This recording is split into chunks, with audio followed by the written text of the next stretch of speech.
Bismillahirrahmanirrahim. Assalamualaikum warahmatullahi wabarakatuh. Innal hamdalillah nahmaduhu wa nasta'inuhu wa nastaghfiruhu wa na'udzu billahi min shururi anfusina wa sayyiati a'malina. Man yahdihillahu fala mudilla lahu wa man yudlilhu fala hadiya lahu. Asyhadu an la ilaha illallah wahdahu la syarika lah wa asyhadu anna Muhammadan 'abduhu wa rasuluh. Allahumma shalli wa sallim wa barik ala sayyidina Muhammadin wa ala alihi wa ashabihi ajma'in wa man tabi'ahum ala siratil mustaqim, amma ba'd. Bapak Ibu sekalian, para santri yang dirahmati Allah Subhanahu wa taala, alhamdulillah pada kesempatan pagi hari ini kita masih merasakan limpahan karunia nikmat yang tercurah untuk kita semua. Allah Subhanahu wa taala betapa besar sayangnya, cintanya kepada kita semua, melimpahkan berbagai nikmatnya yang bahkan banyak nikmat yang kita tidak minta darinya, tapi dengan begitu saja Allah Subhanahu wa taala berikan kepada kita. Bahkan di antara semua nikmat yang kita rasakan hari ini, lebih banyak nikmat yang tidak kita minta daripada nikmat yang kita minta kepada Allah Subhanahu wa taala. Oleh sebab itu sudah sepantasnya kita bersama-sama bersyukur kepada Allah dengan sebenar-benarnya syukur, dan di antara bukti kesyukuran kita kepada Allah yaitu dengan menjalankan ketaatan dan melaksanakan ibadah kepada Allah Subhanahu wa taala. Bapak Ibu sekalian yang dirahmati Allah, pagi ini kita akan melanjutkan pembahasan kita untuk kitab Minhajul Abidin Ilal Jannati Rabbil Alamin, masih pada bab yang pertama, yaitu bab tentang ilmu, atau Imam Al-Ghazali menyebutnya sebagai aqabatul ula, tahapan pertama, yaitu aqabatul ilmi wal ma'rifah, tahapan ilmu dan ma'rifah.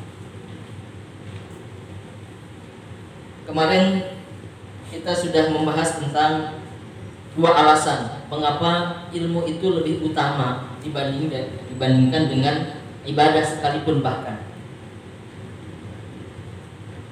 ada berbagai alasan yang sudah kita bahas kemarin. Secara garis besar ada dua alasan, dan pada pagi hari ini kita akan membahas tentang ilmu apa saja yang difardukan oleh Allah Subhanahu wa taala, atau ilmu apa saja yang diwajibkan oleh Allah Subhanahu wa taala untuk kita pelajari.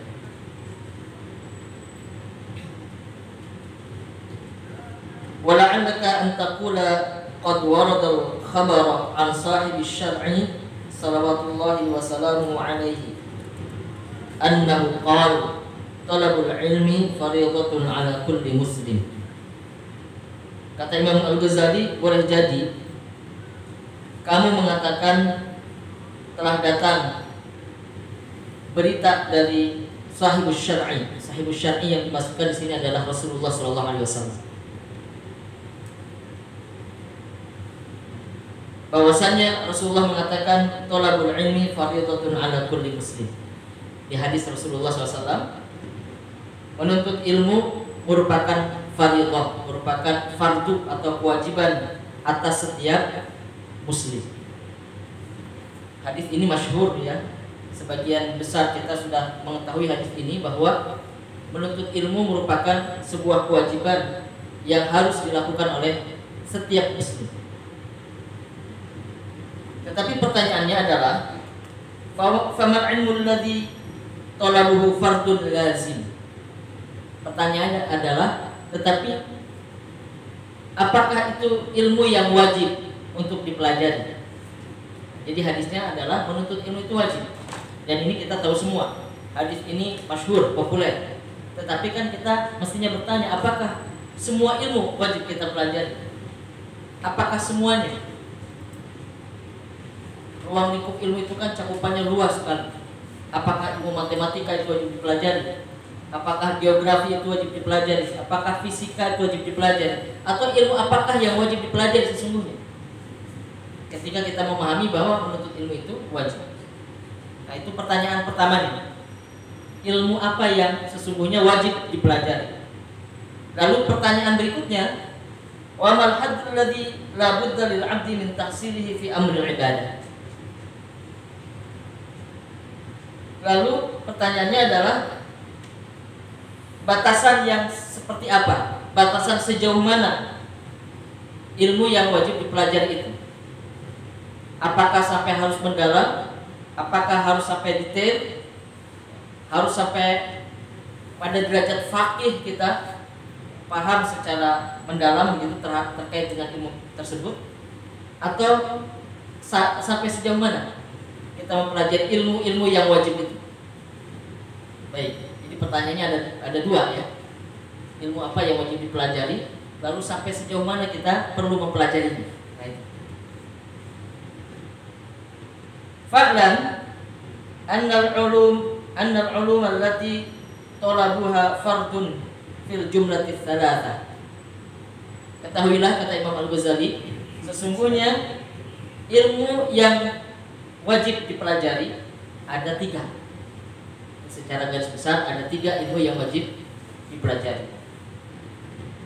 Yang pertama, ini penting ya bagi kita untuk mengetahuinya. Yang pertama adalah ilmu tauhid. Ilmu tentang tauhid. Ilmu mengesahkan Allah Subhanahu wa ta'ala. Atau barangkali kita juga bisa memahami ilmu ini sebagai ilmu akidah. Ilmu tauhid atau ilmu akidah itu wajib untuk dipelajari. Kemudian wa ilmu sirri, ilmu yang tidak tampak, yang kemarin kita sebut juga sebagai ilmu yang sifatnya batiniyah. Ilmu yang tidak tampak, yaitu a'ni, kata Al-Ghazali, yang saya maksudkan adalah a'ni bihi ma yata'allaqu bil qalbi wa masa'i, yaitu ilmu yang berkaitan dengan hati dan seluruh gerak hati atau upaya-upaya hati. Baik, ini yang kedua ya. Ilmu yang kedua wajib dipelajari. Tadi yang pertama adalah ilmu tauhid atau ilmu akidah. Yang kedua ilmu sirri atau ilmu batin, ilmu yang berkaitan dengan hati. Lalu yang ketiga wa ilmu syariah, dan ilmu syariat.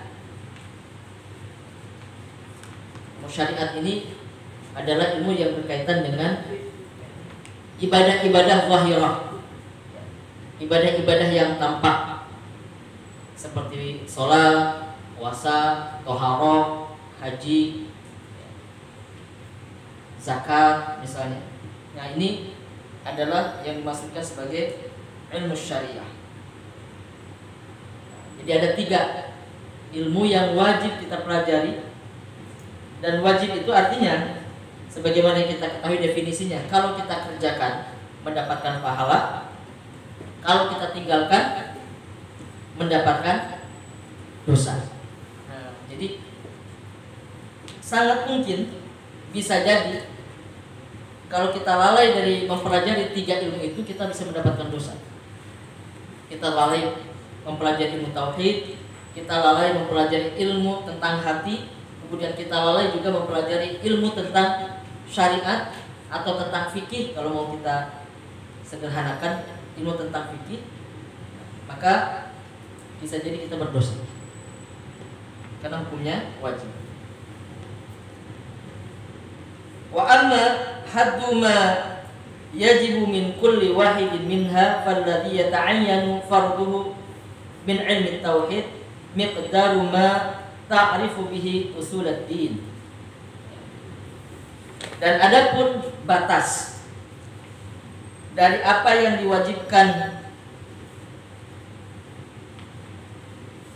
dari setiap yang ditetapkan kewajibannya atas ilmu tauhid, itu berdasarkan ukuran sampai kita mengetahui tentang pokok-pokok agama. Saya tuliskan ya. Tadi ilmu yang wajib dipelajari itu yang pertama adalah ilmu tauhid atau akidah. Yang kedua ilmu sirri atau ilmu batin atau yang berkaitan dengan hati, ilmu hati. Yang ketiga, ilmu syariat atau kalau mau disederhanakan istilahnya fikih.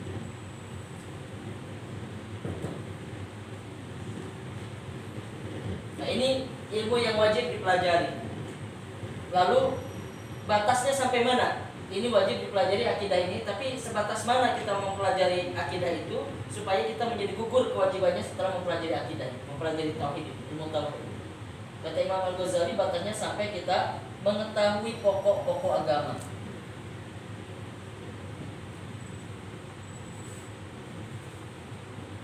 Pokok-pokok agama.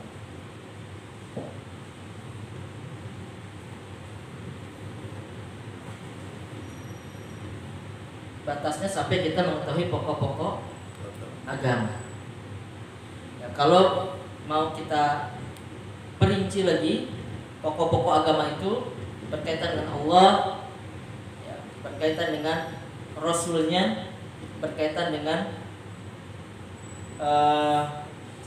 segala sesuatu yang meliputi Allah Subhanahu Wa Taala, tentang sifat-sifatnya, tentang asma-Nya, tentang perbuatan Allah Subhanahu Wa Taala. Itu yang wajib dipelajari oleh kita semua. Wa huwa anna laka ilahan 'aliman qadiran muridan hayyan mutakalliman sami'an basiran wahidan la syarika lahu. Minimal kita mengetahui bahwasanya Allah Subhanahu Wa Taala itu adalah ilah. Ilah itu adalah zat yang wajib disembah atau satu-satunya zat yang wajib disembah. Ilah. Kita pernah membahas tentang ilah, ya, makna la ilaha. Makna la ilaha itu artinya tidak ada zat yang berhak disembah. Ilahun, ilahi, kalau kita berdoa kepada Allah, ya ilahi, ya ilahi, artinya wahai zat yang satu-satunya disembah. Bahwasanya Allah itu adalah ilah. Allah itu adalah zat satu-satunya yang berhak disembah. Aliman, yang maha mengetahui segala sesuatu yang kita perbuat, yang kita lakukan, yang tampak maupun yang tersembunyi, yang kita lakukan maupun yang baru lintasan dalam hati kita, semuanya diketahui oleh Allah Subhanahu Wa Taala. Qadiran, yang maha mampu, yang maha mampu atas segala sesuatu. Muridan, yang maha berkehendak. Hayyan, yang maha hidup. Mutakalliman, yang maha berbicara. Sami'an, yang maha mendengar. Basiran, yang maha melihat. Wahidan, yang maha esa. La syarika lahu, tidak ada sekutu baginya, yang tidak ada sekutu baginya. Nah, jadi semua hal yang meliputi Allah Subhanahu Wa Taala mestinya kita mengetahui. Apalagi nanti kalau sudah sampai pada pembahasan tentang ilmu kalam, gitu ya. Ya, ilmu kalam ini memang tidak wajib kita pelajari. Ya, bahkan beberapa ulama justru melarang, ya, perdebatan dalam hal ilmu kalam ini tentang ketuhanan, ya, ilmu tentang ketuhanan Allah Subhanahu Wa Taala. Muttasifan bisifatil kamal, yang Allah Subhanahu Wa Taala ini memiliki sifat-sifat yang sempurna. Munazzihan anil nuqsan, yang munazzihan itu tersucikan, ya, yang tersucikan dari segala kekurangan,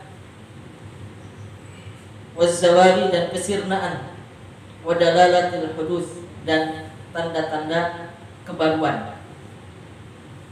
Jadi Allah Subhanahu Wa Taala itu terhindar dari semua hal-hal yang kurang, semua hal yang cacat. Dan Allah itu qadim, Allah itu yang mengawali segala sesuatu. Berbeda dengan yang hudus, berbeda dengan yang baru. Yang qadim, Allah Subhanahu wa taala yang mengawali segala sesuatu berbeda dengan yang habis. Nah, Bapak Ibu sekalian yang dirahmati Allah Subhanahu wa taala, maka tidak mungkin bagi seorang yang alim, bagi seorang yang berilmu, dia beranggapan bahwa Allah Subhanahu wa taala itu tidak adil misalnya, bahwa Allah Subhanahu wa taala itu lalai misalnya, bahwa Allah Subhanahu wa taala itu serupa dengan manusia. Tidak mungkin seorang alim itu punya anggapan-anggapan yang demikian karena ilmunya. Dan ini ilmu itu mestinya kemudian terimplementasi di dalam cara dia berpikir, di dalam cara dia bertindak. Sehingga dalam kesehariannya ketika dia beriman kepada Allah Subhanahu wa taala, maka dia beriman sepenuhnya. Baik itu terkait dengan pemberian rizki, baik itu berkaitan dengan musibah yang datang kepada dirinya. Ketika musibah datang itu tidak akan ada anggapan di dalam hatinya bahwa Allah itu zalim. Ya, tidak akan ada anggapan dalam dirinya bahwa Allah itu zalim. Kenapa saya mendapatkan musibah terus? Dan bahkan kalau kita mengetahui Allah itu alim, aliman, ya, bahwa itu Allah itu aliman, yang maha mengetahui, kemudian basiran, yang maha melihat, seseorang kemudian akan terjaga dari perbuatan-perbuatan buruk, tidak merasa aman dari pandangan Allah Subhanahu wa taala. Dimanapun dia bersembunyi, maka Allah melihatnya, Allah mengetahuinya, dan dia tidak akan melakukan perbuatan-perbuatan yang tidak disukai oleh Allah Subhanahu wa taala. Maka di antara salah satu kesempurnaan sifat manusia itu, sifat seorang hamba adalah adanya rasa malu di dalam dirinya. Malu kepada siapa? Malu kepada Allah Subhanahu wa ta'ala. Ada perasaan malu. Dalam hadis Rasul mengatakan al-haya'u minal iman. Al-haya'u minal iman. Rasa malu itu adalah sebagian daripada iman. Karena rasa malu itulah yang akan mencegah dia dari perbuatan buruk. Mau melakukan sesuatu yang jelek, dia malu. Kepada siapa? Kepada Allah terutama. Pada Allah terutama. Setidaknya rasa malu itu juga mestinya dijadikan ukuran rasa malu kepada manusia.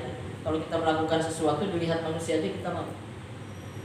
Makanya definisi dari dosa itu, para ulama mendefinisikan dosa. Dosa itu apa? Nah, kalau kata Rasulullah, kalau kebaikan itu albirru husnul khuluq. Kebaikan itu adalah akhlak yang baik, perilaku yang baik, kata Rasulullah. Wal itsmu, sedangkan dosa, maha kafi nafsika, apa yang membuat hatimu itu tidak tenang. Wa karita ayyattali'a alaihi nas, dan sesuatu yang jika dilakukan kamu tidak suka dilihat oleh manusia. Itu dosa. Nah, Bapak Ibu sekalian, jadi kalau kita mau mengetahui perbuatan itu dosa atau tidak, kadang-kadang cukup kok untuk bertanya kepada hati kita. Kalau kita melakukan sesuatu, kok ketika kita melakukannya hati tidak tenang, nah itu kita perlu curiga, jangan-jangan ini nggak baik. Apalagi kalau kemudian kita melakukannya sembunyi-sembunyi. Karena kalau kita melakukannya diketahui oleh orang lain, kita menjadi malu. Itu ya. Dan memang faktanya begitu. Kira-kira Bapak Ibu kalau kita melakukan dosa, itu biasanya ingin dilihat orang lain atau tidak, Bapak Ibu sekalian? Tidak ingin, kan? Kalau kita akan melakukan dosa, biasanya ya kita akan mencari tempat yang tidak terlihat oleh orang lain. Kalau bisa tidak ada yang tahu apa yang kita lakukan. Dosa itu dilakukannya sembunyi-sembunyi. Tapi rupanya hari ini banyak juga manusia yang melakukan dosa itu tampak di hadapan orang lain, ya. Banyak. Apakah itu karena ketidaktahuan atau karena sudah hilangnya rasa malu? Sudah hilangnya rasa malu. Nah, kalau sudah hilang rasa malu itu sudah pada level yang sangat bahaya. Karena dia sudah hilang sebagian imannya. Karena Rasul tadi mengatakan al-haya'u minal iman. Rasa malu itu adalah sebagian daripada iman. Ketika rasa malu itu hilang, maka sudah hilang sebagian imannya. Mohon maaf kalau anak-anak muda berpacaran, ya misalnya. kan terlihat berboncengan kemana-mana, bahkan kadang-kadang bermesraan di tempat-tempat umum. Rasulullah SAW itu kita perlu yakin kebenarannya. Meskipun sampai saat ini barangkali keimanan kita insya Allah tidak goyah tentang kenabian dan kerasulan Nabi Muhammad SAW. Hanya tentu saja kita perlu lebih memperkokoh keyakinan kita kepada Rasulullah SAW itu dengan cara yang mempelajari tentang seluruh kehidupan Rasulullah SAW. Di antaranya dengan mempelajari sirah nabawiyah, pelajari sirah nabawiyah. Kita sebagai umat muslim menjadi penting tampaknya untuk setidaknya kita bisa mengkhatamkan, apakah itu membaca kitab-kitab sirah nabawiyah atau bahkan menghadiri misalnya pengajian-pengajian yang membahas tentang sirah nabawiyah, kehidupan Rasulullah SAW. Atau bagi kita yang sekarang sudah punya anak-anak, sudah punya cucu ya, maka penting untuk menanamkan kepada mereka sejak kecil kecintaan kepada Rasulullah SAW. Kalau Rasulullah mengatakan adibu auladakum ala thalathi khisalin, kata Rasulullah, ajarilah anak-anak kalian sejak dari kecil terkait 3 perkara. Yang pertama adalah hubbun nabiyyi, mengajari mereka untuk mencintai nabinya.